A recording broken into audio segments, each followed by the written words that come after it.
కీర్తి సురేష్ తను చాలా సన్నిహితంగా ఉంటుంది. మహానటి సావిత్రి ఆ సినిమా మహానటి అనే సినిమాలో యాక్ట్ చేస్తుండగా చాలా మందికి తెలియని విషయం ఏంటంటే దుల్కర్ సల్మాన్ అని మమ్ముట్టి కొడుకు అందులో హీరోగా చేశాడు కదా, ఆయనతో చాలా సన్నిహితంగా ఉండేది. సన్నిహితంగా ఉంటే యూనిట్ అందరూ అనుకునేవారు అన్నమాట. అలా సావిత్రి జమినీ గణేషన్ లాగా ఈ సావిత్రి దుల్కర్ సల్మాన్ ఇద్దరు ప్రేమలో పడతారేమో అనేటువంటి ఆలోచనతో ఉండేవారు. ఆయనకి అంటే పెళ్లి అయిపోయిన పర్వాలేదు. సినిమా మహానటి కనుక పెళ్ళైన వాళ్ళని పెళ్లి చేసుకోవడం ఈ సినిమా తాలూకు సారాంశం కనుక అలాగే జరుగుతుందని చాలా మంది భ్రమపడ్డారు అన్నమాట. ఆ సినిమా అయిపోయిన తర్వాత నువ్వెవరో నేనెవరో. అలాగే దసరా అనే సినిమాలో కూడా నానితో యాక్ట్ చేయడం జరిగింది. నాని ఇంటికి వెళ్ళడం జరిగింది. నాని ఇంట్లో నాని దోశలు వేసి పెట్టడం జరిగింది. నాని తాగిన కళ్ళు, నాని తాగిన కూల్ డ్రింక్ తిరిగి తాగడం జరిగింది. చాలా దగ్గరగా ఉందన్నమాట.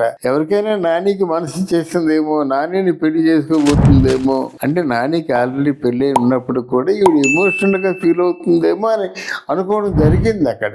కానీ అక్కడ తీర్థమే ప్రసాదం అన్నట్టే మసలుకు ఉంది. ఈ ఎగ్జాంపుల్ ఇచ్చి చూపించి నేనేం చెప్పగలనంటే ఎవరితో ఎంత సన్నిహితంగా ఉన్నా అది సినిమాని బాగా రాణింప చేయడం కోసమే గాని కీర్తి సురేష్ తల్లి మాకు బాగా దగ్గర పరిచయాలు. మీ జర్నలిస్ట్ గా ఉంటున్నప్పుడు ఆవిడ హీరోయిన్ గా చేసింది. ఆ స్వర్ణ మంజరి ఏదో ఆయన పేరు బీరో మస్తాన్ రావు సినిమా కూడా చేసినట్టుంది. అప్పుడు చూసాం మాలవికని. అంటే ఆవిడంత అమాయకురాలు కాదు కీర్తి సురేష్.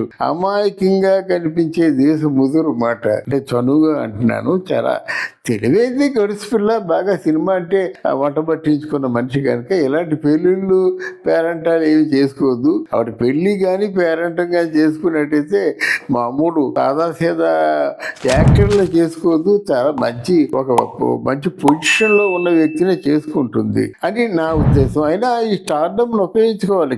ఆవిడకి ఇంకా స్టార్డమ్ రాలేదు. స్టార్డమ్ వచ్చిన తర్వాత ఒక 10 ఏళ్ళు ఉపయోగించుకున్నట్టయితే బాగుంటుంది.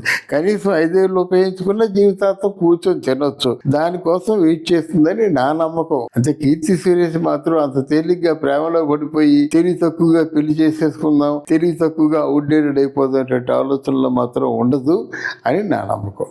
Thank you.